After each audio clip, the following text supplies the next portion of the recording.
Hi students, in my previous lecture we had started Muslim law. In my previous lecture we had dwelt on the various aspects of personal law. We had given a critical analysis of the entire concept of personal law in India. We now go on to Muslim law per se. You know, of all the systems of law which are prevalent in India, Islamic system of law has a special place. It has the most interesting phenomenon of a meteoric rise from a very simple beginning to a huge expanse in a very short period of time.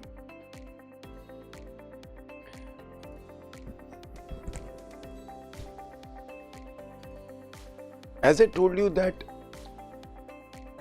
Islam is a new phenomenon. It is not as ancient as Hindu law, etc. The origin lies in Arabia. As I told you, Arabia का जो the geographical aspects of Arabia determine its sociological aspects. There was desert, there were tribes. Pura Arabia was divided into tribes. They were all nomadic tribes, aaj idhar kal udhar, because there was no agriculture. And that is why it was more of a tribal culture, a nomadic tribal culture, and they were all mostly traders or raiders. Their laws which were dealing with those tribes were basic customary tribal laws, which were dime a dozen. कितने ही थे वो?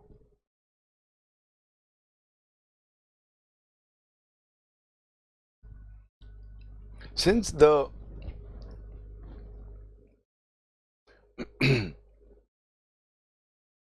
society was mostly raiders or traders, there was predominance of males.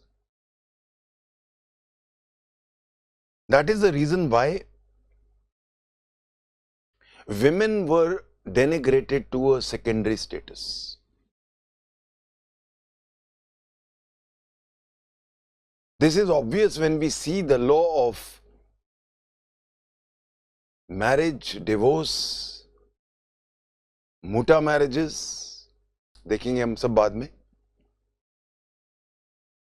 There was no place for cognates, haphazard laws, non-democratic laws, laws based on inequality. Polygamy was common. Divorce was easy. You could have as many wives as you wanted.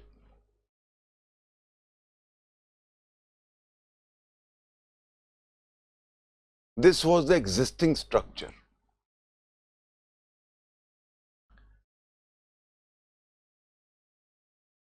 This existing structure of Arabian laws before what we call pre-Islamic customary law was, as I said, based on total inequality. There was idol worship, there was totem worship. They had their own tribal laws. In fact, there was a chaotic existing.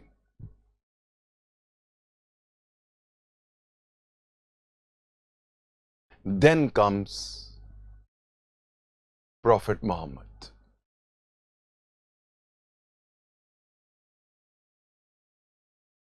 The birth of the Prophet brings a sea change in the existing Arabic customary laws.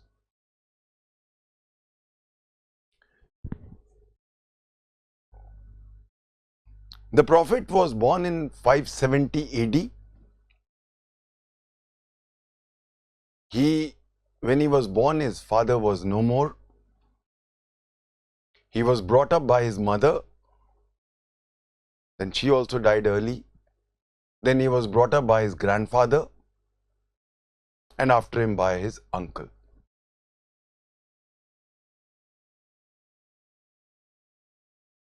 He was a very serious type of person who was always meditating.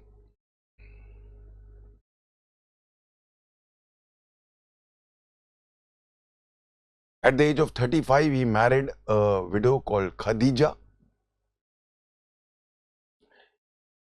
At the age of 40, he used to meditate a lot. He used to be sitting in caves, meditate बहुत करते थे. Suddenly he received a wahi from God. Wahi means a revelation.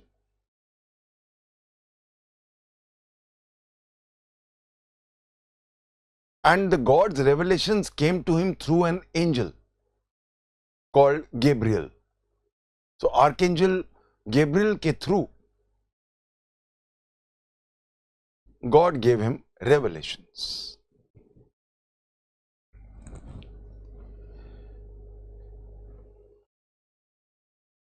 He's only one person whom God called Allah chose. He was a chosen one of Allah himself.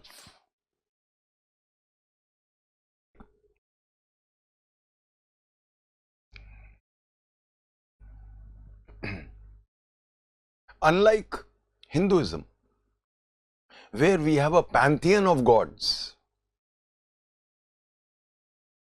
here in Islam, there is only one God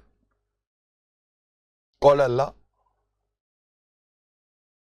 and he is only one chosen person through whom he is giving his divine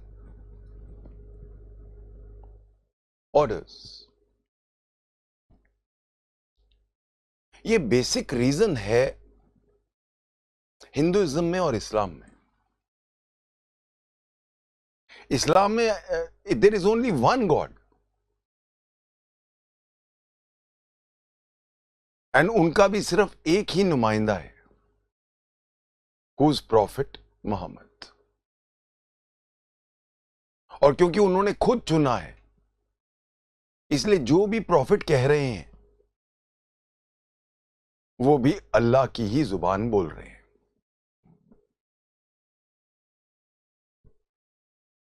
this is why this is the fundamental thing of Islam. और जो भी इस्लाम कबूल करता है उसको ये fundamental चीज accept करनी पड़ती है. ये इतनी फंडामेंटल है कि जब भी कोई इस्लाम एम्ब्रेस करता है वो यही कलीमा बोलता है.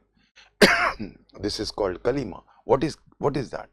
La ilaha illallah Muhammadur Rasul Allah. There is only one God and there is only one Rasul whose name is Muhammad. एक ही अल्लाह हैं और एक ही उनके चुने हुए नुमाइंदे हैं जो मोहम्मद साहब हैं और कोई नहीं है. इसलिए whatever Allah has said, which is being directly revealed to the Prophet, or then whatever the Prophet is doing,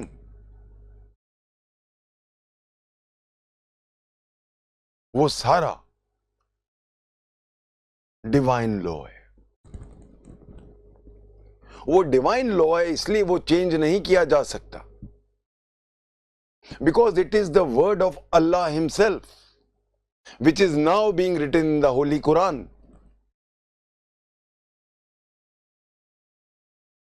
जो कुछ प्रॉफिट ने कहा, जो कुछ प्रॉफिट ने करा वो भी अल्लाह की मर्जी से किया। जो कुछ प्रॉफिट ने कहा या उन्होंने किया वो भी डिवाइन लॉ बन गया। उसको हम उनका सुन्ना कहते हैं।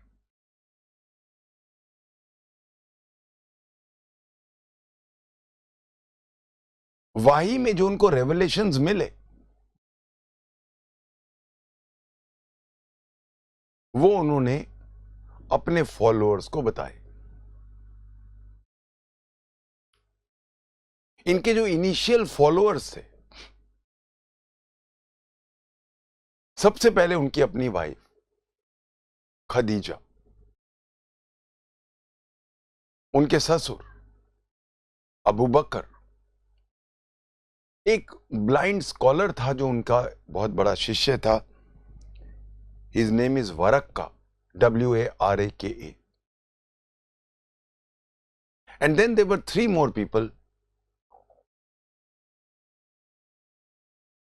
Umar, Usman and Ali। ये इनके इनसाइड ग्रुप के लोग थे जो इनकी बातों पे, क्योंकि जब उनको रेवलेशंस आए जो अल्लाह ने आर्कएंजल गैब्रियल के थ्रू दिए, तो जब उन्होंने बताया तो लोगों ने उनको डिसबिलीव किया। ये जो लोग थे इन्होंने नॉट ओनली इनको बिलीव भी किया और उसको फैलाया भी। ये जो लोग हैं, उनकी वाइफ खदीजा, उनके ससुर अबू बकर, उनके बाकी जो साथी हैं वरक्का, उमर, उस्मान, अली, ये उनके साथ थे। जब रेवलेशंस आ रही थी वो बता रहे थे, ये वहां थे, मतलब उनको बता रहे थे। They were not there where they used to get the revelations at various places, but he used to tell them। इसलिए ये जो ये जो अभी मैंने नाम लिए हैं, ये इस्लाम में बहुत बड़े नाम हैं, क्योंकि ये उनके कंपेनियंस कहलाए जाते हैं, the companions of the profit. और बाद में हम देखेंगे कि अबू बकर, अली और other Usman, Umar and Ali caliphs बनते हैं। वो हम अभी देखेंगे कौन कैलिफ्स थे। नेचुरली इनको कोई एक्सेप्ट नहीं कर रहा था।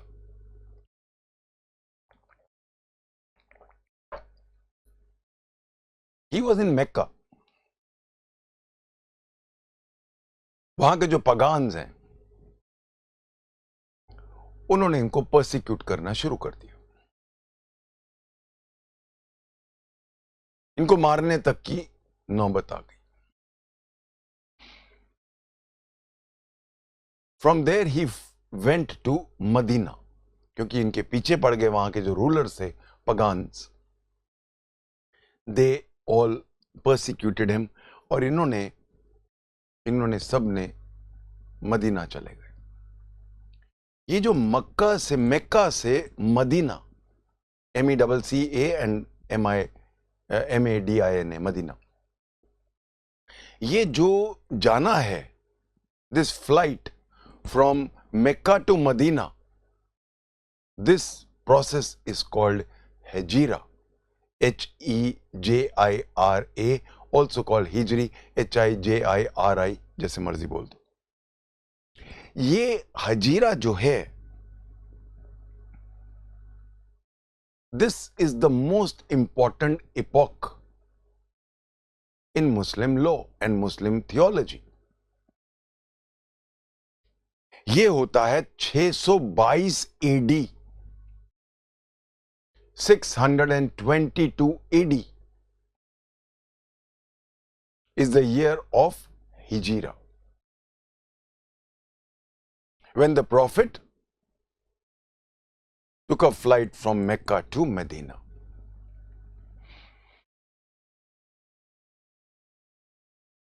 यहीं से 622 AD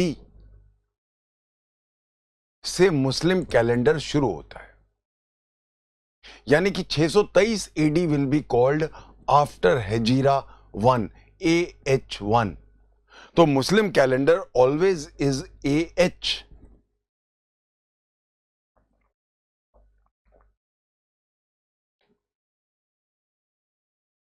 622 AD being 0, 623 1 AH, 624 2 AH। तो मुस्लिम कैलेंडर कायदे से हेजीरा से शुरू होता है, 622 AD इज 0, यहां से शुरू हो जाता है। मदीना में जब प्रॉफिट साहब गए, and now he gave his message what was revealed to him by Allah to the people, और उनका अब जो उन्होंने वहां पे अपनी टीचिंग्स दी, they were well received by the people of Medina. He got very good followers, सारे उनके followers बहुत जल्दी बन गए। स्लोली उन्होंने अपनी एक पॉलिटिकल ऑर्गेनाइजेशन बना ली कॉल्ड उम्मा, UMMA। पर अब मक्का वाले कहां छोड़ने वाले थे? इनको पता चल गया कि उनकी फॉलोइंग बहुत तेज बढ़ रही है, उन्होंने तो वहां से भगाया था मक्का से। तो पहले एक आर्मी ने उनको अटैक किया जिनमें जूस थे।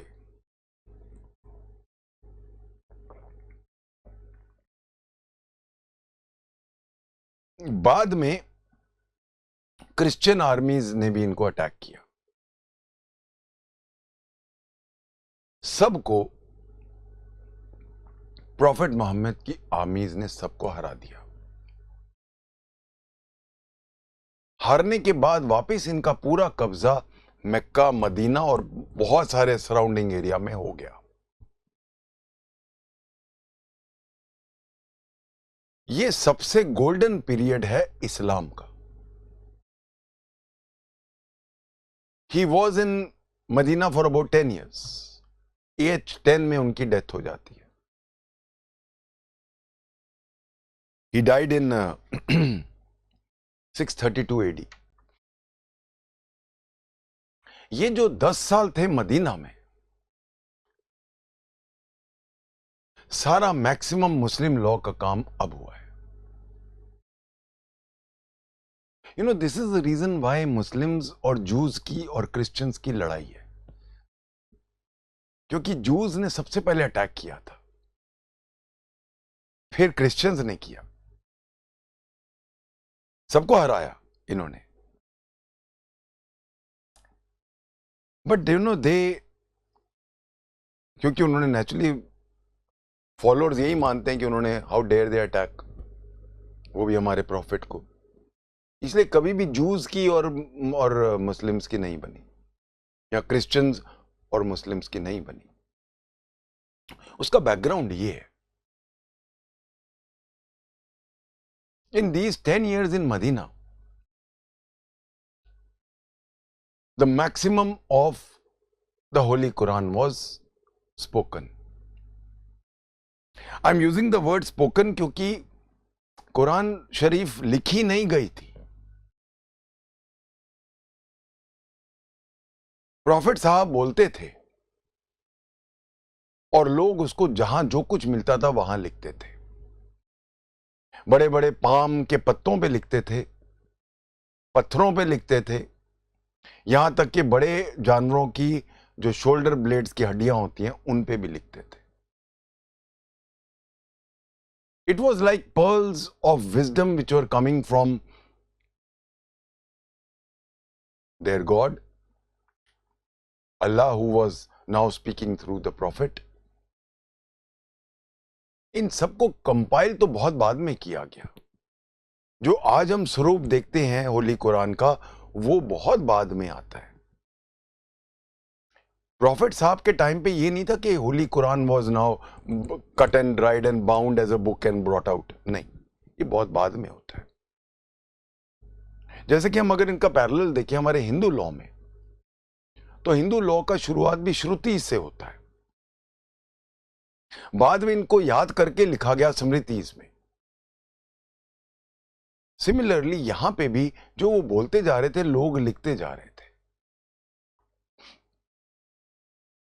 This period of AH1 to AH10 is the most glorious and the most fruitful,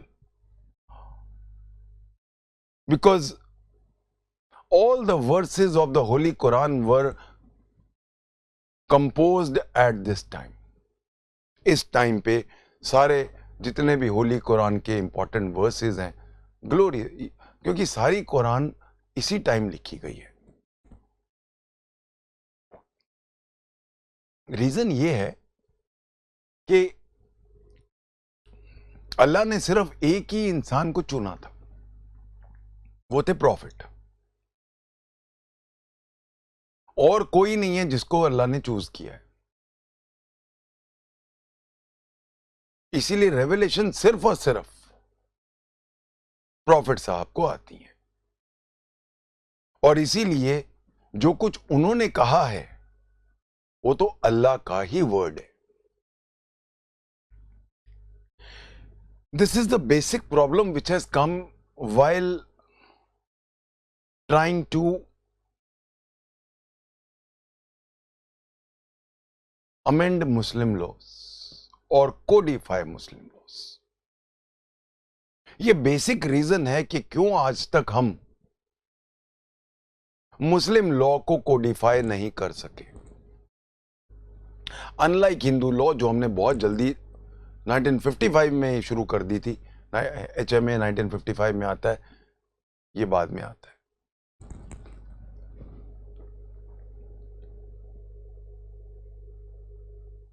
Hindu law में हम ये नहीं मान सकते कि एक भगवान है। हिंदू लॉ में we have a trinity. Even अगर हम सबसे बड़ी ट्रिनिटी मान लें तो भी वहां पे हमारे पास Brahma, Vishnu, Mahesh. Brahma is a creator, Vishnu is a maintainer, and Shiva, Mahesh, is the destroyer. उसके बाद we have so many pantheons of gods. Fire, Prithvi, Vayu, बाद में देवी माता आती हैं। डिफरेंट हमारे ब्रांचेस हो जाती हैं। शैविज्म, वैष्णविज्म। तो हम ये नहीं कह सकते कि हिंदू लॉ एक ही भगवान ने बोला है। अब हमारे जो ऋषियों को बोली गई श्रुतिस, वो भी बहुत सारे हमारे ऋषि हैं, बहुत फेमस ऋषि हैं, नो डाउट, गौतम ऋषि वगैरह वगैरह। पर वो बहुत सारे ऋषियों को बोला। नो डाउट हमारे भी भगवान ने, हिंदुओं ने सेजिस को बोला, और सेजिस ने बाय वर्ड ऑफ माउथ आगे ट्रांसमिट किया। पर और इसीलिए हमारे वहां पे पॉसिबिलिटी थी कि आहिस्ता आहिस्ता डेडवुड आ गया हो, क्योंकि वो क्लियर नहीं था। अगर हम ऋग्वेदा को देखें हम चारों वेद को देखें, ऋग्वेदा में हार्डली एनी लॉ, इनफैक्ट चारों वेदा में हार्डली एनी लॉ। ऋग्वेदा ले लो, अथर्ववेदा ले लो, यजुर्वेदा ले लो, सामवेदा ले लो, कहीं भी लॉ पर से नहीं है। चैंट्स हैं, कोड ऑफ कॉन्डक्ट है, आपका रहना कैसे है, वगैरह वगैरह।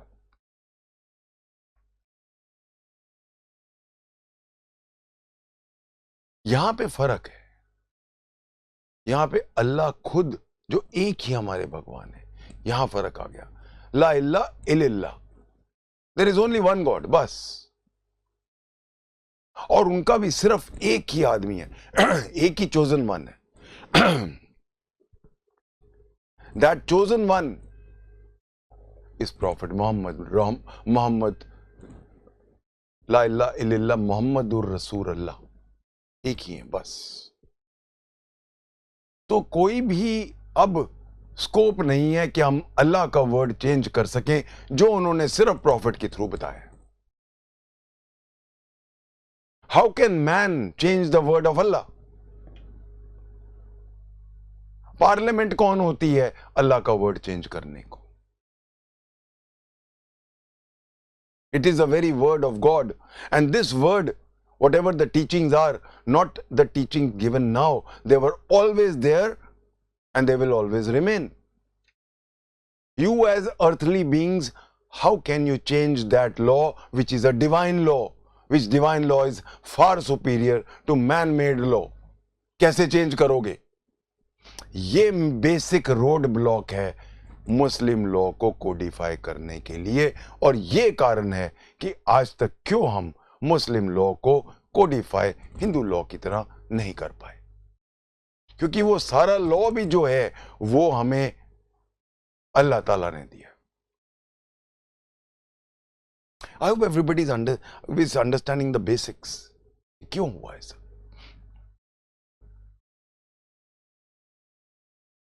With the death of the profit, पहला इपॉक मुस्लिम लॉ का खत्म हो जाता है। उनके बर्थ से शुरू हुआ, रेवलेशंस वाही से शुरुआत हो जाती है इस्लाम की, और उनकी डेथ से पहला फेज खत्म होता है। दो वर्ड्स आ गए, Islam, Muslim. Muslim is an Arabic word which basically means one who submits to God. जो गॉड को सबमिट करता है वो मुसलमान होता है। इस्लाम जो होता है उसका मतलब होता है, वो अगेन एक अराबिक वर्ड है, इसका मतलब है peace, submission, submission to God.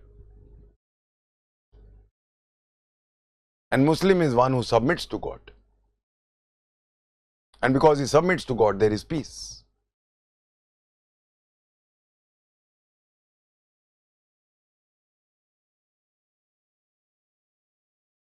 Islam, which was now introduced by, in fact revealed, I'll use the word revealed, by the Prophet, was like a fresh air.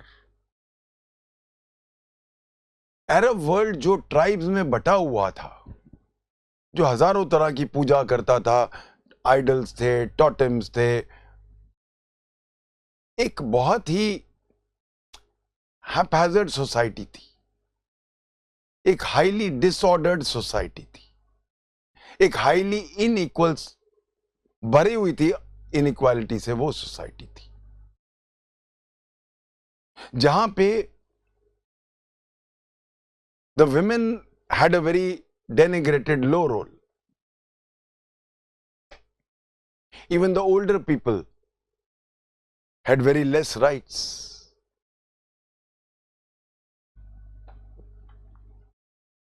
Islam brought a fresh air. It was like a breath of fresh air. आगे जाके मैं पढ़ाऊंगा succession. You know, we always have many wrong notions about Islam.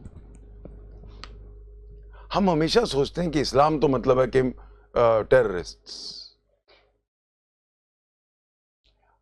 I have had the opportunity of going through the Holy Quran. The Holy Quran is written in ayats. Couplets होते हैं जो आयात हैं. If you go through the entire Holy Quran, and after going through it, I can only say this. It is a very well reasoned, a very scientifically written, और अगर हम कहते हैं कि इनइक्वालिटी है, तो बहुत हद तक इनइक्वालिटी को खत्म किया है, क्योंकि please remember, the profit could not change the entire law overnight. He could not just throw away the entire Arab law and superimpose a brand new law or a brand new culture. he had to reform the existing Arab customary law. He could not at that juncture afford to kick out lock, stock and barrel the entire law and usher in a brand new law which was not palatable to many people. Because he was bringing reforms. I still feel that the succession law of Muslim law is probably the most advanced and the most brilliant piece of work. वो जब हम आएंगे तो देखेंगे.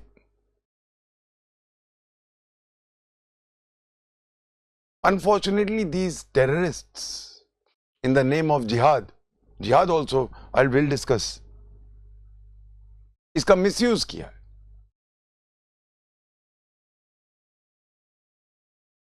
Nowhere does Islam teach any hatred. In fact, I would like to discuss one very last sermon of the Prophet. The last sermon of the Prophet, बड़ी interesting चीज है.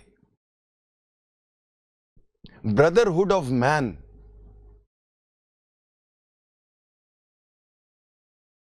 All men are brothers. Brotherhood of man was preached by the Prophet. Nowhere does he say that you kill others. I like to read his last sermon. In his last sermon, the Prophet says the Arab is not superior to the non-Arab. The non-Arab is not superior to the Arab. You are all sons of Adam. And Adam was made of earth. कहीं नहीं वो कहते हैं कि दूसरों को मारो या वो आपसे अलग हैं. Nowhere. It is over a period of time that some vested interests have given Islam a color of the law of vengeance and terrorism, bloodshed, वगैरह वगैरह.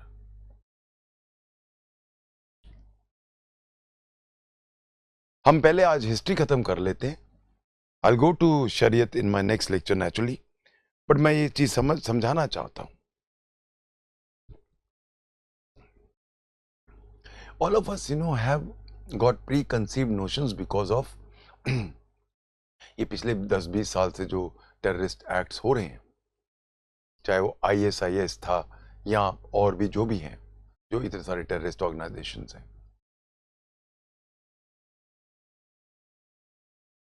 It was never the will of Allah, or for that matter anywhere does the Prophet himself write this. See, अगर हम बोलें जिहाद basically अपने religion को protect करने के लिए लड़ाई. वो कौन नहीं करता है? क्या क्रिश्चियंस की क्रूसेड्स नहीं हुई? क्या हमारी भी बहुत सारी ऐसी लड़ाइयां नहीं हुई धर्म को बचाने की लड़ाई? जिहाद is something not which is very peculiar कि जी सिर्फ इस्लाम में आ गया. हर रिलीजन अपने आप को प्रोटेक्ट करने की बात करता है, और हर रिलीजन को प्रोटेक्ट करने के लिए हजारों लोग मरते हैं या मारते भी हैं. Take up any religion.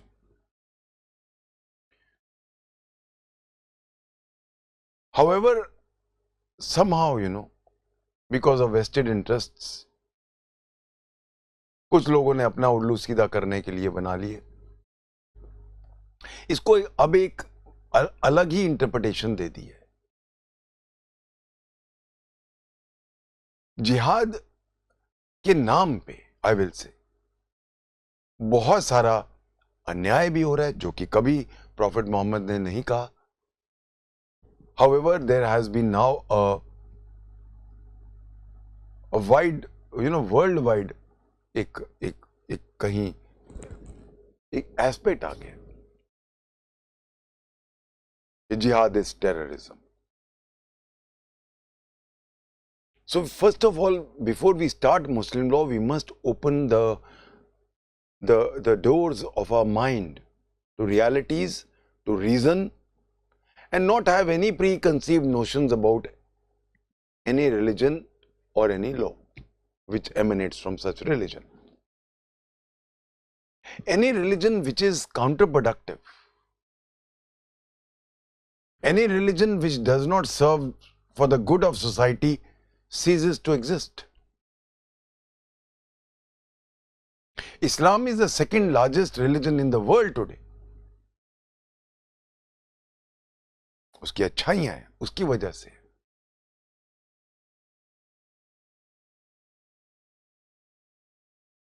We were on the history. पहले वो खत्म करते हैं. As I told you, the first epoch finishes with the death of the Prophet.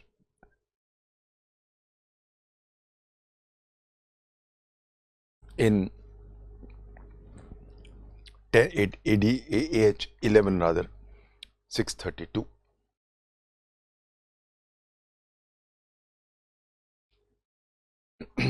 जब उनकी डेथ हुई, उस टाइम पे उनका कोई लड़का नहीं था.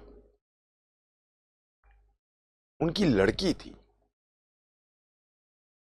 who was married to Ali. And from this marriage, two grandsons were born to the Prophet, Hussein and Hassan.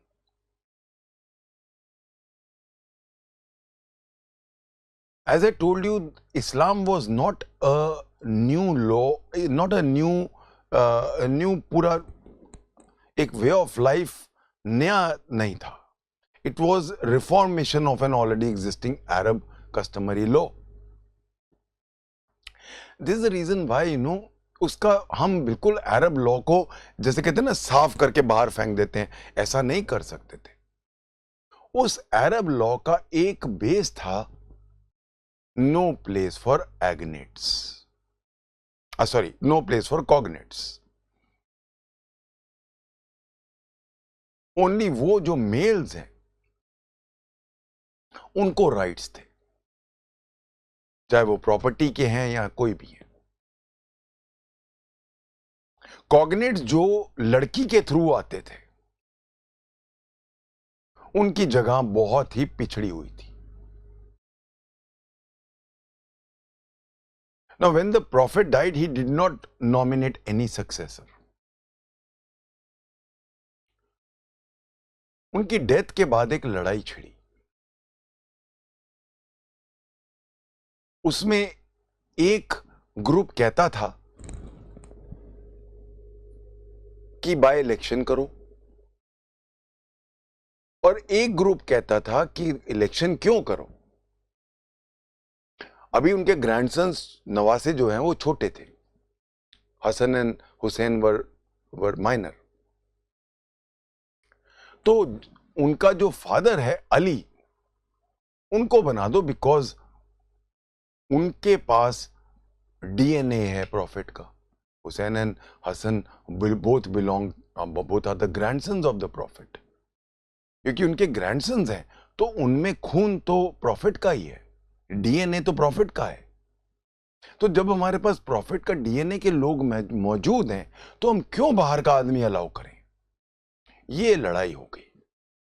एक तरफ कि नो कॉग्नेट्स कैन बी अलाउड, हमारा लॉ है, और एक तरफ कि अल्लाह के एक ही नुमाइंदे और उनका खून है इनमें, तो क्यों ना इनको बनाया जाए, या इनको अभी जब तक ये माइनर है इनके फादर को बनाया जाए. लड़ाई हुई. बट क्योंकि अबू बकर जो थे वो ससुर थे, he was elected as the first person after Prophet Muhammad. ये जो बाद में आते हैं, जो हम ये नहीं कह सकते कि प्रॉफिट की जगह ले रहे हैं, but they were what we can say as sitting as their agents, as their representatives. अगर हम ऐसा वर्ड यूज करें, so the successor was basically not sitting on his place. They were on a subservient position, but somebody had to continue as the head of that organization, though at a lower level.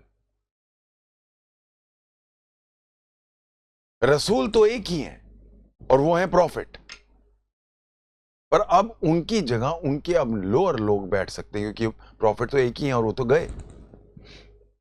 इसीलिए अब जो लोग आ रहे हैं उनको हम कहते हैं कैलिफ्स, खलीफा। तो फर्स्ट कैलिफ जो बनते हैं, जो उनका सक्सेसर बनते हैं प्रॉफिट के, वो बनते हैं उनके ससुर अबू बकर। सो अबू बकर नाउ, यहां से शुरू होता है हमारा सेकंड फेज ऑफ इस्लाम। यहां पे Abu Bakr takes over as the successor, he is elected. Abu Bakr से इलेक्शन से बहुत ज्यादा टर्मोइल हो गया, डिसेंशन शुरू हो गए मुस्लिम वर्ल्ड में, क्योंकि एक तरफ वो कहते हैं कि प्रॉफिट के अपने खून है अवेलेबल, तो आप क्यों इनको बाहर वालों को लगा रहे हैं। ये लड़ाई हो गई। अबू बकर रिमेन्ड 2 years के आसपास वो रहे कैलिफ। उसके बाद Umar was elected as the second caliph. Dissension बढ़ते जा रहे हैं। Umar became the second caliph. He was assassinated. जैसे कि मैंने बोला कि लड़ाइयां शुरू हो गई थी।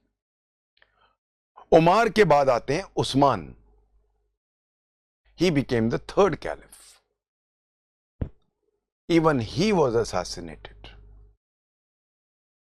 Now, Usman's caliphate is important because Usman caliph के टाइम पे जो आज हम कुरान का स्वरूप देखते हैं वो बन के आता है। It is at this time that the Holy Quran was now given a form and it was compiled in the present form which we see today. The credit goes to Usman. ये third caliph, पहले caliph Abu बकर, दूसरे caliph Umar, तीसरे caliph Usman. Umar का भी कत्ल हो जाता है, उस्मान कैलिफ का भी कत्ल हो जाता है। चौथे कैलिफ बनते हैं अली, जो सन इन लॉ थे प्रॉफिट के, जो दूसरी धड़ा कहता था कि उनको लाना है।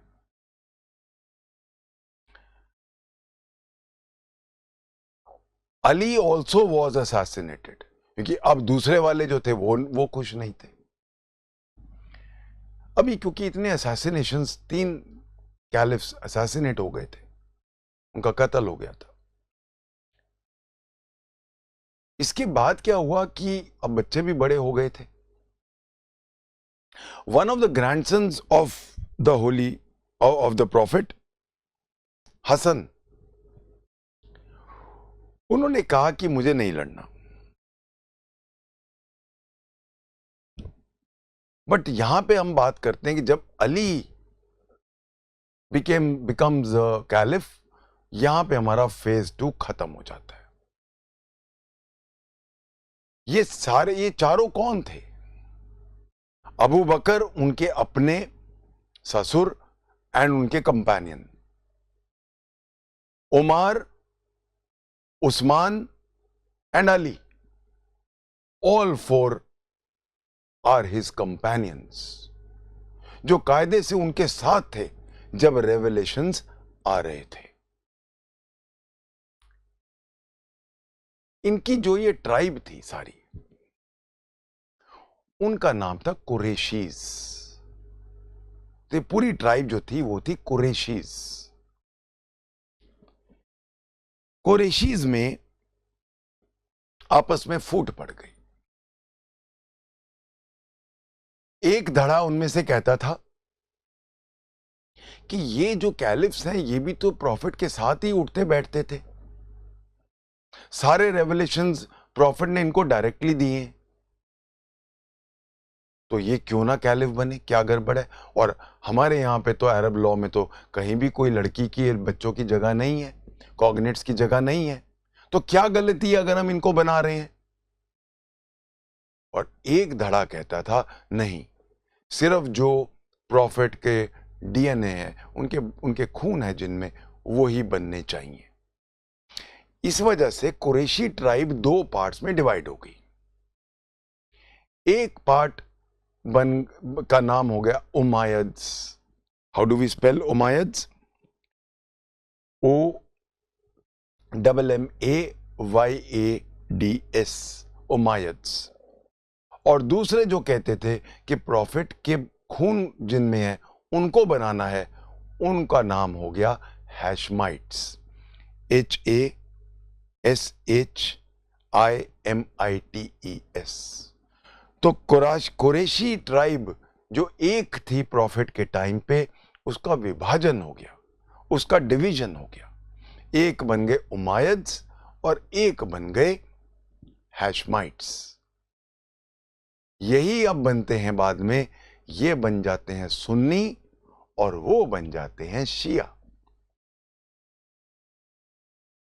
यहां पे हमारा फेज 2 इस्लाम का खत्म होता है with the death of Ali, with the assassination of Ali, the second phase of Islam finishes.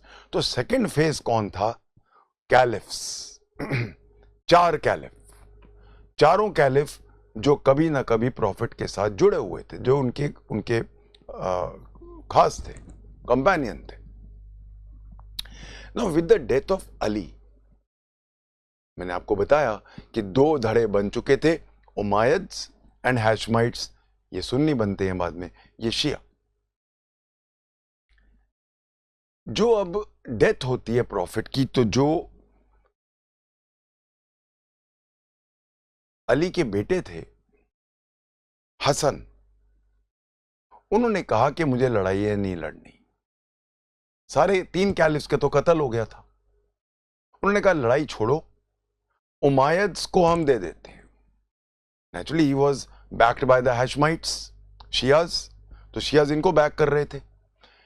उमायद्स को उन्होंने, उनका जो उस टाइम पे जो था मेन पर्सन, उसका नाम था Muawiya, MUVAIA, Muawiya, MUAVIA, Muawiya.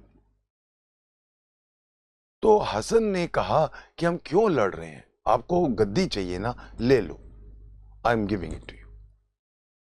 And now he gave up कि हमें कोई गद्दी नहीं चाहिए, नहीं तो अली के बाद उनका नंबर आ रहा था। उन्होंने कहा मुआविया को बोला कि दूसरा उमायद्स के जो थे कि तुम ले लो। इस चीज को छोटे भाई जो उनके थे हसन के, हुसैन, ही सेड गलत है, ये डर के नहीं जिएंगे, this is in principle wrong. As a result दोनों की अब लड़ाई हो जाती है। जो एक ट्राइब थी पहले, कुरैशी ट्राइब, दो धड़ों में बट गई। एक जो कैलिफ्स को, जो कंपेनियन से, उनको सपोर्ट करती थी और कहती थी कैलिफेट बाय इलेक्शन होना चाहिए, और एक जो कहती थी कि नहीं, जो प्रॉफिट का खून है वो चलना चाहिए, चाहे लड़की के बच्चे तो क्या हो गया, प्रॉफिट का डीएनए तो है। हैशमाइट्स, तो हैशमाइट्स और उमायद्स, दो ग्रैंडसन थे, हुसैन एंड हसन। हसन ने कहा मुआविया का, जो उमायद्स का उस टाइम पे थे, कि आप गद्दी ले लो, हमें नहीं चाहिए। हुसैन ने ऑब्जेक्ट किया, लड़ाई के लिए दोनों आर्मीज आ गई। उमायद्स और हैशमाइट्स की लड़ाई होती है in the battle of Karbala. The battle of Karbala is a very, very important battle in the history of the world. क्योंकि उस बैटल में ग्रैंडसन्स मारे जाते हैं. That is the reason. अब उस दिन, क्योंकि नेचुरली दोनों ग्रैंडसन्स और एक वो भी प्रॉफिट के अपने खून थे, वो मारे गए, वो भी अपने ही लोगों के हाथों. यहाँ तो ना कि चलो क्रिश्चियंस ने आके या जूज ने या बाहर कोई जो पगान आर्मी थी उन्होंने मार दिया, अपने ही ट्राइब के लोगों ने मार दिया. इसीलिए जिस दिन ये बैटल में इनकी डेथ होती है, उस दिन को पूरे दुनिया में ये as a day of mourning मनाते हैं. दुख का दिन होता है. और इस दुख के दिन को हम मनाते हैं एज मुहर्रम. तो मुहर्रम में क्या होता है, वो एक अपने आप को कोड़े मारते हैं और अपने आप को पनिश करते हैं कि या अली हम ना थे, अगर हम होते तो हम बचा लेते, हमें इसके बहुत दुख है. तो बेसिकली दैट इज वाई. और पर यहां से एक ट्राइब जो एक थी, जो सिर्फ इसलिए बट गई कि पहले गद्दी पे ये बैठेंगे कि वो बैठेंगे, इस बात पे, और ultimately led to the murder of the 2 grandchildren of the prophet himself. ये तो बहुत बड़ी बात हो गई, ये कोई माफ नहीं कर सकता था. और यहां से दोनों की आपस में कट्टर दुश्मनी हो गई, सुन्नीस की और शियास की. हैं दोनों मुसलमान, हैं दोनों एक ही जगह से आए हैं, एक ही ट्राइब थी ओरिजिनली, दोनों प्रॉफिट के मुरीद हैं, उन्हीं को मानते हैं. उस प्रॉफिट तक कोई लड़ाई नहीं है. पर अब क्या होता है, शिया कहते हैं कि ये जो 3 कैलिफ आए हैं, अबू बकर, उमर, उस्मान, अली तो उनके अपने थे क्योंकि उनके नवासों के फादर थे, ये तीनों गलत बैठे हैं. इन तीनों ने गलत किया है. इनके कैलिफेट को हम रिकॉग्नाइज नहीं करेंगे. हमारे लिए अली पहले है. इसीलिए जितने भी लॉज, जितने भी रूल्स ये 3 कैलिफ्स ने बनाए, बिकॉज वो भी naturally, because they were the companions of the, बहुत बड़े लोग हैं ये, they are the companions of the prophet himself. उनका वर्ड भी वर्ड ऑफ लॉ है. इसलिए मुस्लिम लॉ में इन तीनों कैलिफ्स की जितनी भी बातें कही गई हैं वो लॉ है, वो सबसे बड़ा लॉ है. तो अगर हम बात करें कि प्रॉफिट मोहम्मद के बाद जो लॉ रिस्पेक्टेड है वो है इन 3 कैलिफ्स का, चाहे वो अबू बकर है, चाहे वो उमान है, चाहे वो उस्मान है.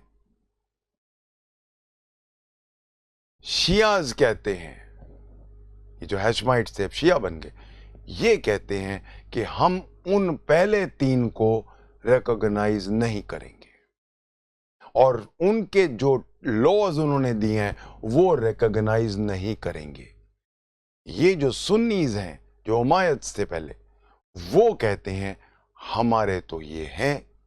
इसीलिए सुन्नीज जो हैं वो इन 3 कैलिफ के लॉज भी मानते हैं. शियाज इन पहले 3 कैलिफ के लॉज नहीं मानते.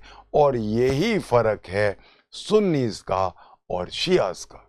सुन्नीज don't accept any laws, they don't recognize them, they don't recognize any laws made by the first 3 caliphs, whereas the Sunnis recognize, whereas the Shias do not recognize any law made by the first 3 caliphs. और यही major फर्क है शिया law का और Sunni law का.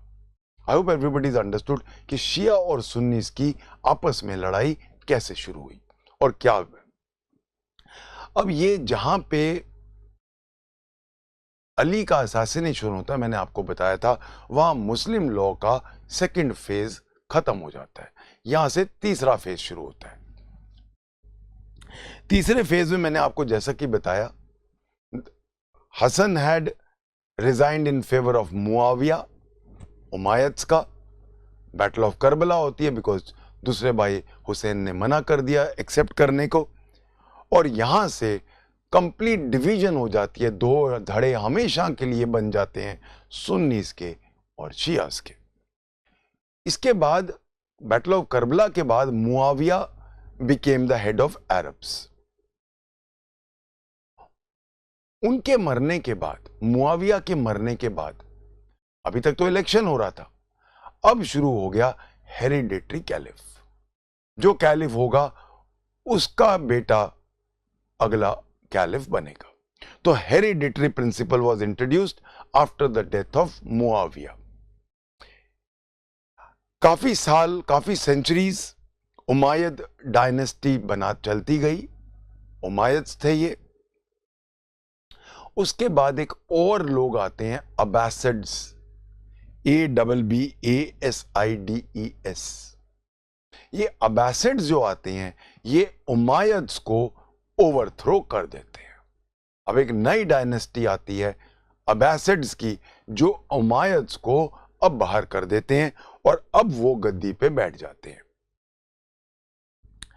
अब इन्होंने, अब अब्बासिड्स ने क्योंकि इनको हरा दिया, इनको बाहर कर दिया, अब उन्होंने कहा कि Abbasids are the spiritual heads of Muslims. जो अब्बासिड्स थे इसी टाइम पे, ये जो कुरैशी ट्राइब्स पहले उमायद और हैशमाइट्स में बनी, यही सुन्नी बन गए, ये शिया बन गए। उमायद्स को ओवरथ्रो किया अब्बासिड्स ने। इसी टाइम पे सुन्नीज और शियाज के सब स्कूल बनते हैं। 4 स्कूल सुन्नीज के बनते हैं और 3 स्कूल शियाज के बनते हैं, सब स्कूल। तो शियाज के अब अलग अलग थिंकर आए, उन्होंने शियाज के अलग अलग स्कूल बनाए। जो सबसे पुराना पहले स्कूल आया, जो सबसे फेमस स्कूल है पूरे वर्ल्ड में, Hanafi school. Hanafi, it was based on Abu Hanifa, ये पहला आता है। ये ओल्डेस्ट स्कूल है सुन्नीस का।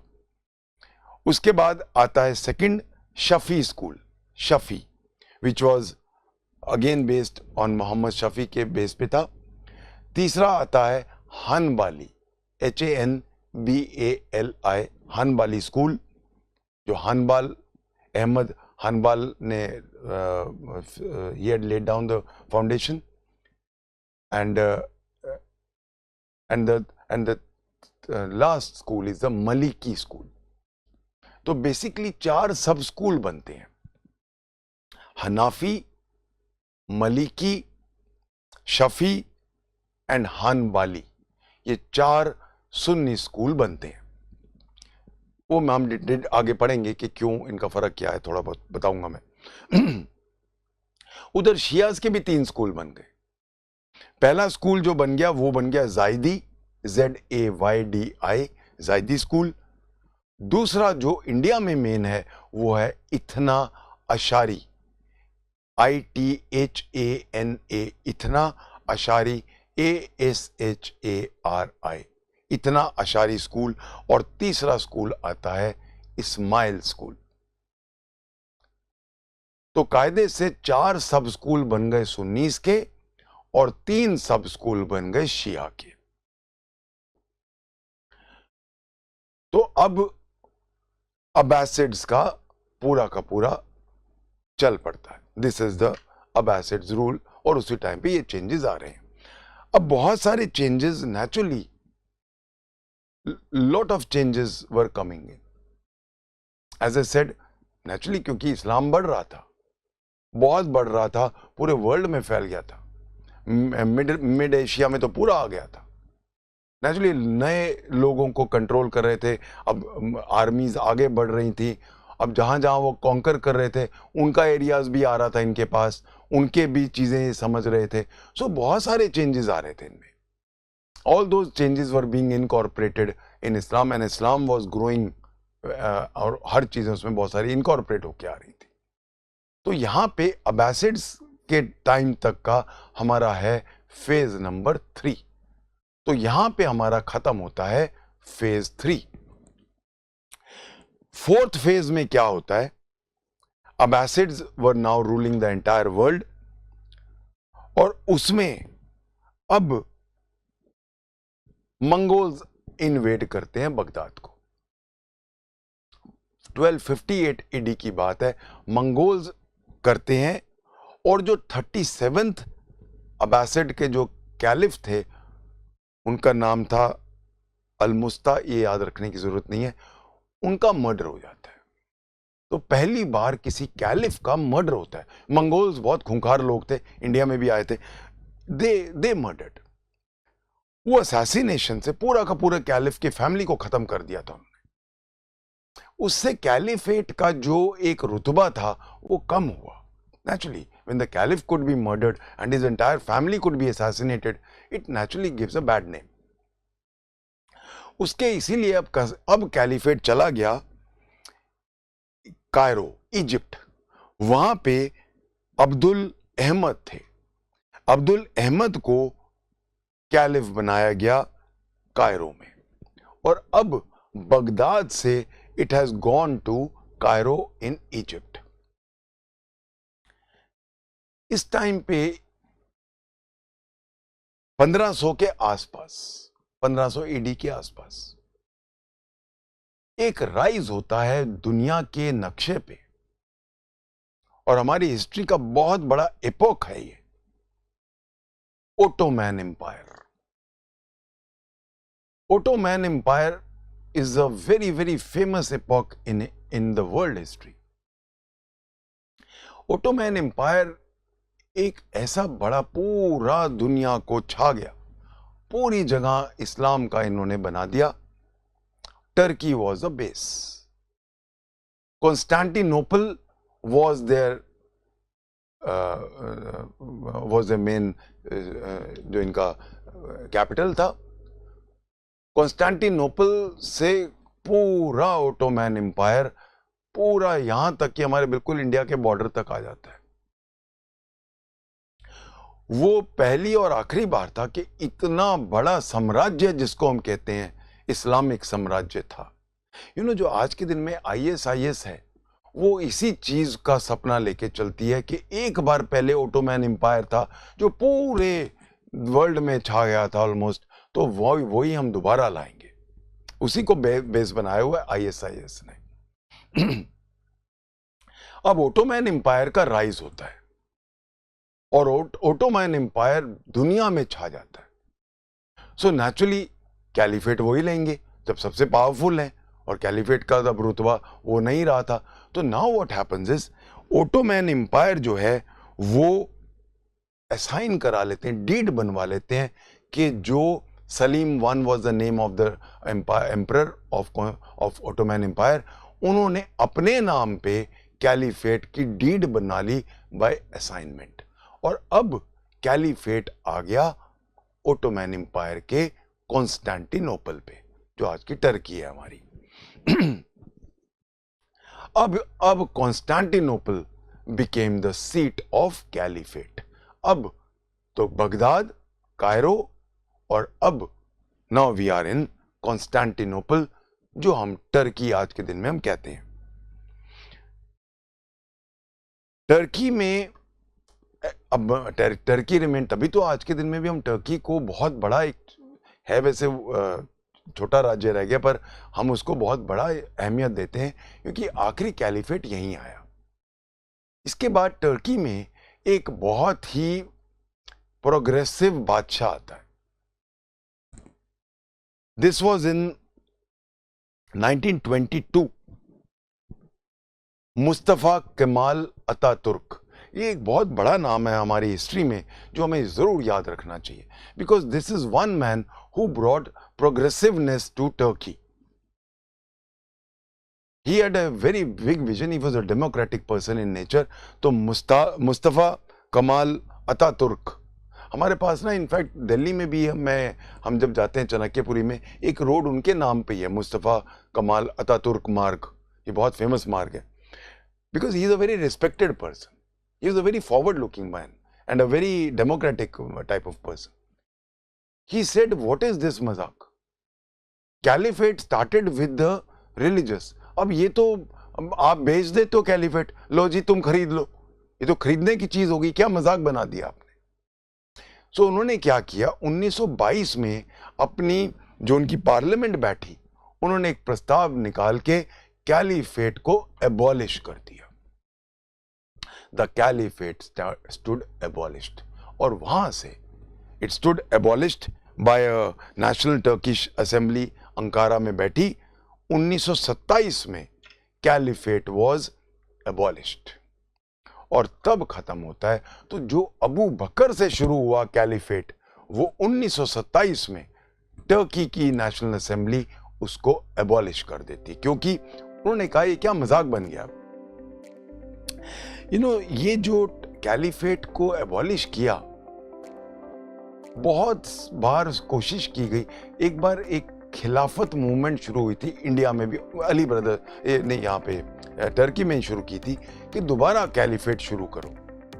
इंडिया में भी उसके बहुत बड़ा असर हुआ था, कांग्रेस ने सपोर्ट किया था और हिंदू मुसलमान एक हो गए थे इसी टाइम पे, क्योंकि कांग्रेस सपोर्ट करती थी कि नहीं, वापस खिलाफत मीन्स कैलिफ को ही हम कहते हैं खलीफा। तो खिलाफत मूवमेंट वहीं से शुरू हुई और इसीलिए इतना उसका बना। आज भी एक सपना है कि वही वाला ओटोमैन एम्पायर जो है वो फिर से बनेगा। तो जितने आज के टेररिस्ट ऑर्गेनाइजेशन बने हैं, खासकर ISIS बगदाद वगैरह में, वही सब उनका वही सपना है कि अगर हम पहले हमारा एक साम्राज्य था जो ऑलमोस्ट आधी दुनिया पे था, तो अब क्यों नहीं हो सकता। इसीलिए वो बार बार क्या कहते हैं, Muslims of the world unite, we will again have that grand old Ottoman empire, जो हमारा आज भी सपना है कि हम बनाएंगे उसको। उसी को लेके सारी लड़ाइयाँ होती हैं। So this is the history of Islam as it has travelled politically over the years, जो शुरुआत हुई थी प्रॉफिट से और खत्म होती है एबॉलिशमेंट इन द 4th फेज। ये 4 फेजेस हैं हम इस्लाम की हिस्ट्री के ले सकते हैं। We must know this because when we start Muslim law we must know the details of the political epochs of Islam.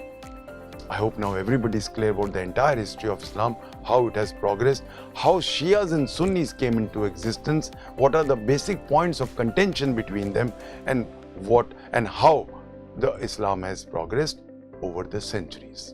We'll take it up from here in my next lecture. Thank you. God bless.